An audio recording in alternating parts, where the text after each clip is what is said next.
Locked On Podcast Network presents Locked On Sports Today. Florida men in Utah probably seem pretty out of place. Yeah, they did on the football field together too. Plus, at what point should Chiefs fans start to get nervous about the Chris Jones holdout with week 1 just around the corner? And is Russell Wilson washed?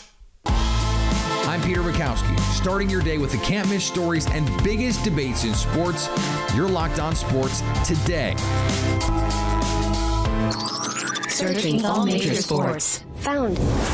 Let's start with the biggest story. If Gator fans believe in omens, then the start of Thursday night's game against the Utah Utes was all they needed to see. A 3-and-out on offense and a 70-yard touchdown on the first play on defense as part of a 24-11 handling at the hands of the 14th ranked team in the nation. Brandon Olson joins me now. And for those of you watching on YouTube, he is sad. Brandon, this was not the performance Florida was looking for here. It's a long list. What's at the top of the list of what went wrong? Everything. There's just no other way to put it. Everything that could have gone wrong. It was Murphy's Law. Everything that could go wrong did. For me, I think the biggest issue was the team coming out just flat. I understand defensive issues. There were a ton of them. Offensive issues. There were a ton of them. But the team, just the stupid, simple mistakes that we saw happen last year where we went, it's year 1. They're trying to figure it out. Happened again. Defense, you're implementing a brand new system. So you can understand communication errors, all that stuff. New defensive coordinator, totally get it.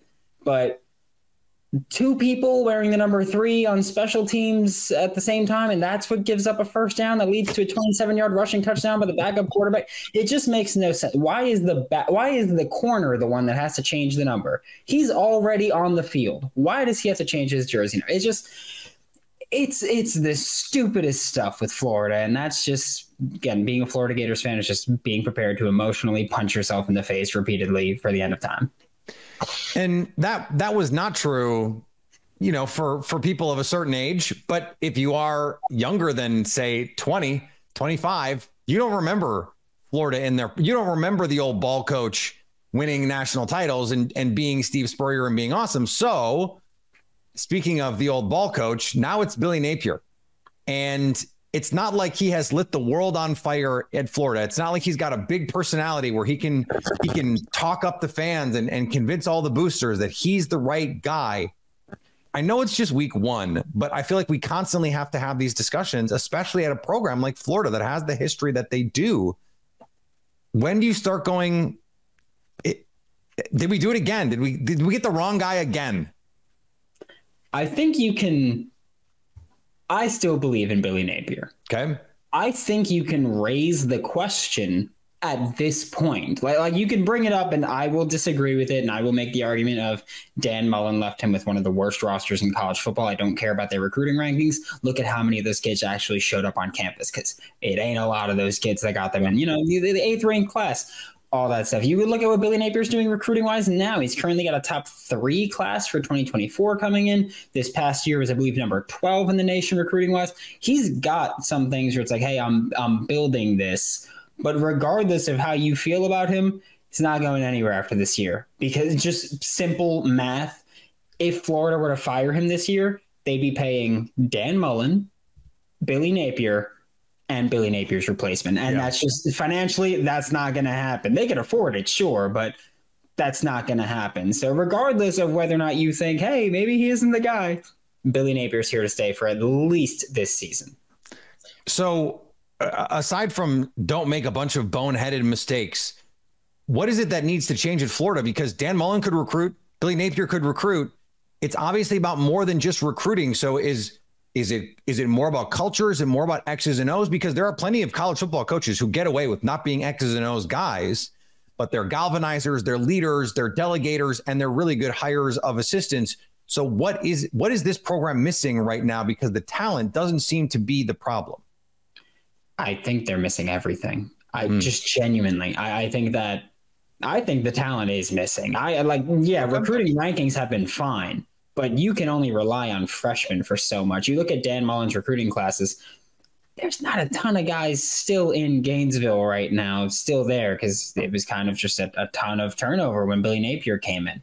You look at the coaching staff, quite a few changes because you lost your co-defensive coordinator, who was your defensive play caller. You lost your tight ends coach. You lost your wide receivers coach. You lost quite a few guys to the NFL about that too. So it's like, even when you do hire good assistants, they're there for a year and then they leave.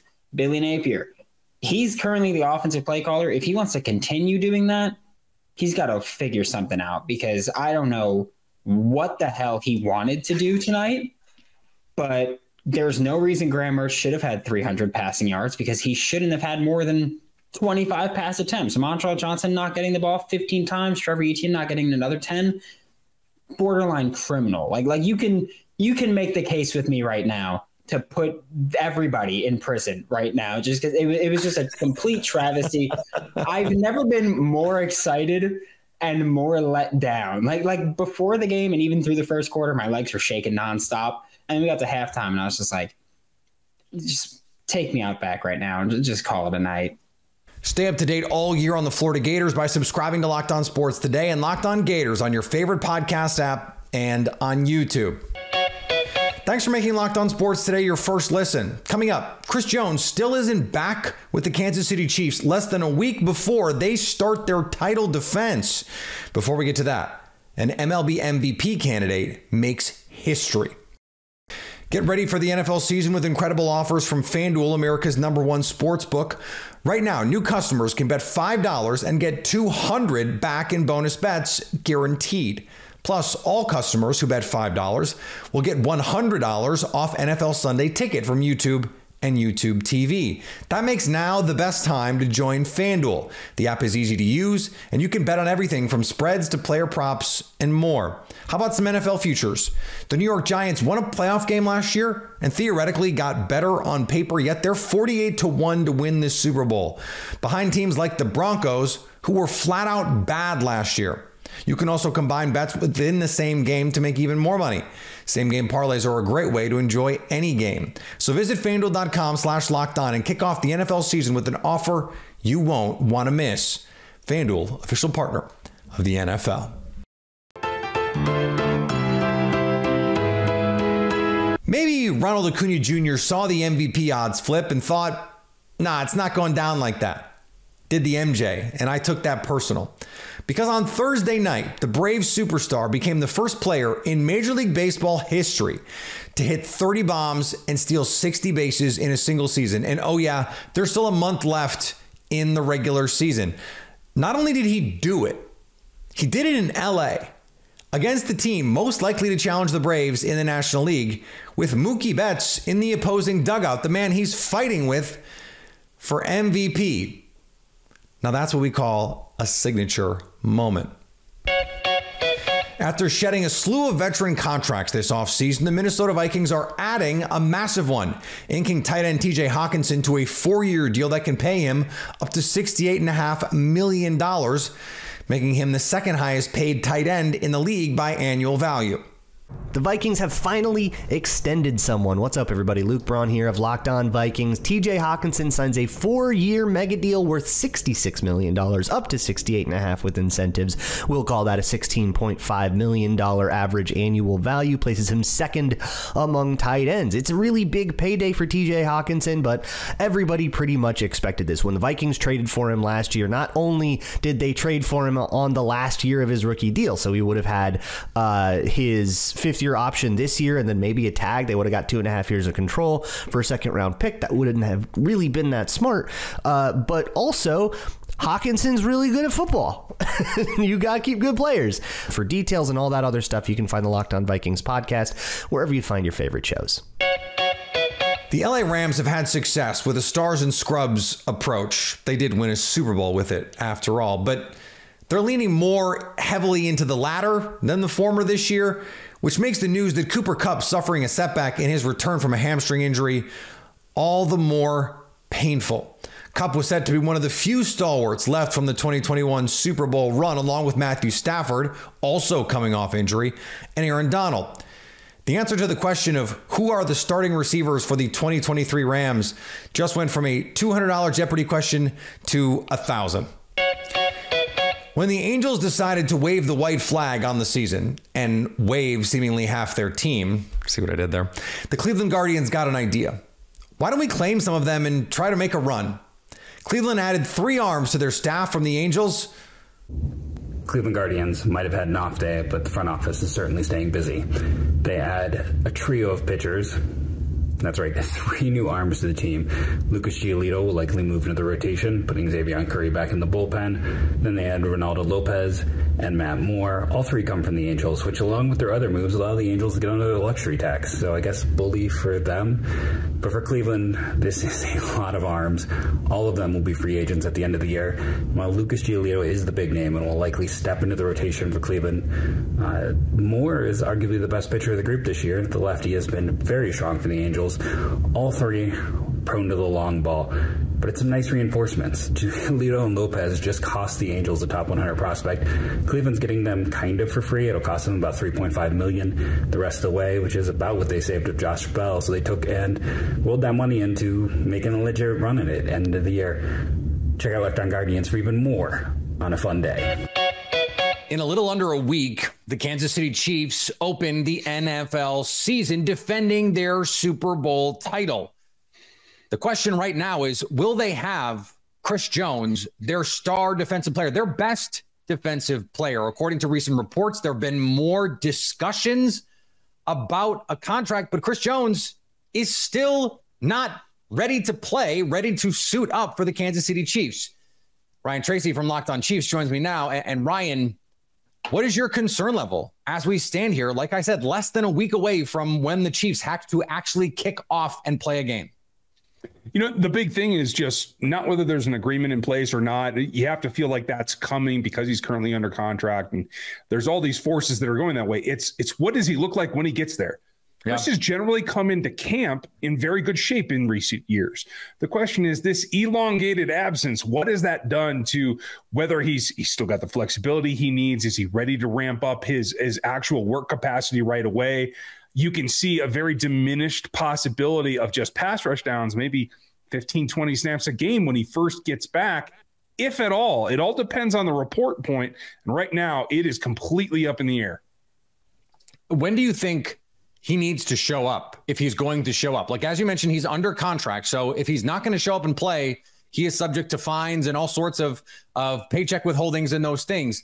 When does he need to show up and play to give them something in week 1? That date was the 22nd of August, as I had proclaimed, right? I mean, if he walks in tomorrow and a deal's done, you can have him on the roster. Is he going to give you any meaningful snaps a week from Thursday? I don't think so. Maybe it's enough to have his presence so you're drawing attention, maybe some double teams just because he is who he is. I don't see anything meaningful in week 1 right now. At this point, I feel it's almost a lost week. And for a guy who says he wants to be the defensive player of the year, that clock's ticking. No question about it. And they have the Detroit Lions, a team a lot of people are high on this year, the FanDuel favorite to win the NFC North. And then they play in a rematch of a playoff matchup last year. They have to go to Jacksonville to play Trevor Lawrence and the Jaguars. It seems like you're saying the first week we could actually see Chris Jones be something close to Chris Jones. Is that coming off a mini bye to start the season, that extra rest and work could be that Jaguars game, and what could be a pivotal game. It absolutely could, and I certainly hope so, because chasing around Trevor is probably the best thing that he can do with his time between now and then. So let's hope that he can get there, because I agree that I think the Jags are on an upswing this particular season. And if you can get after them early, get a look and get a win, I think that's a feather in your cap as you try to get back to a road that you've been on before, but you always had Chris at every turn. That's the big difference. Let me play devil's advocate here for a second. Is Chris Jones playing a token number of snaps, or maybe playing no snaps at all in week 1, and the defense looking, I don't know, not great, the best thing for the negotiating power of Chris Jones? Because you and I know the power that he has over offenses, what they have to do to game plan for him. You come out and you look sloppy without your best defensive player. That's a nice thing to go to the front office with and say, hey, do you see the way those boys played without me? You need me. Pay up. I'm sure that he can do that. I think for the organization, I think the pressure doesn't lie on the front office at that point. I think it relies squarely and subsequently massively on the shoulders of one number 15, because that is the solution. If you can't stop anybody, you got to dial up that offense. You got to get the young receivers contributing. You got to get that O-line sorted out with 2 new tackles. You put it on 15 and you let them go play. Stay up to date on all the drama in Kansas City, if there is any. Subscribe to Locked On Sports today and Locked On Chiefs on your favorite podcast app and on YouTube. Coming up, Russell Wilson was a star on the field until he wasn't. But can he be again? Russell Wilson was not good last year. With Sean Payton replacing Nathaniel Hackett, many believe a turnaround is on tap. Our Locked On NFL hosts, well, they mostly do not. Well, I can tell you this, Russ looks like an entirely different player so far in camp and preseason than we saw last year.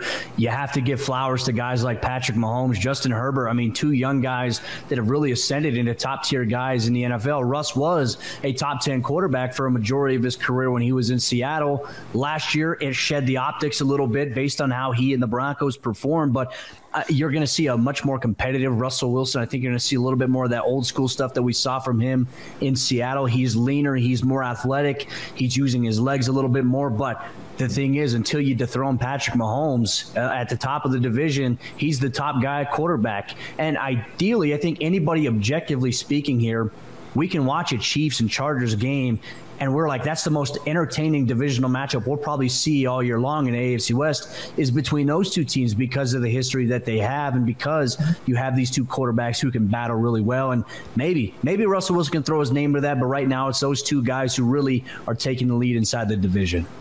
Usually older players whose play drops off significantly don't magically get it back. You look at a case like Aaron Rodgers, for example, he fell off a little bit. He wasn't Aaron freaking Rodgers. He wasn't MVP Aaron Rodgers. But he wasn't as bad as Russell Wilson was last year. So you have to think Nathaniel Hackett was, as Sean Payton said, the worst coach in NFL history, the worst coaching job in NFL history, to believe that Russell Wilson can return to star status. And you also have to believe, as I am sure Sean Payton does, that he can be a huge force multiplier in the other direction. The problem is, it's a fine offensive line with a good running game, but it's a receiver room that the Broncos have been reportedly trying to shop for at least a year now. Not exactly the most confidence-inspiring fact. And they're playing in a brutal division with the Chargers and the Chiefs in a meat grinder of a conference in the AFC. Usually players in their 30s who play as bad as Russell Wilson did last year. That's it. They don't go back. And we've seen this with quarterbacks in the past. When you hit that wall, there may be no sign of decline. And then all of a sudden you hit the wall, you hit that cliff, you go over the cliff. And what happens when you go over the cliff? It's all over but the crying. And finally, Odell Beckham Jr. gave his blessing to rookie receiver Jalen Hyatt to wear number 13. But Peter, you might be saying, Jalen Hyatt has been wearing 84 all summer. I've seen the clips on YouTube and Twitter. Well, he was. After final roster cuts, he switched to the OBJ made famous 13, to which the man himself replied on Twitter, "Rock out 1-3" with a rocket emoji. Considering Hyatt reportedly clocked in at 24 miles an hour in practice, which would be the fastest time ever recorded if he did it in an NFL game, there's a decent chance he might actually blast off. Thanks for making Locked On Sports today your first listen. Now go find your favorite team's Locked On podcast and make them your second listen. Coming up next week, who made the biggest impression in college football's week 1? So at least until tomorrow, stay locked on sports today. Locked On Podcast Network presents Locked On Sports Today. For more episodes of Locked On Sports Today, go to our video on demand. Click on Sports at the top of your screen. There, you'll find past episodes of Locked On Sports Today, plus other Locked On shows on demand.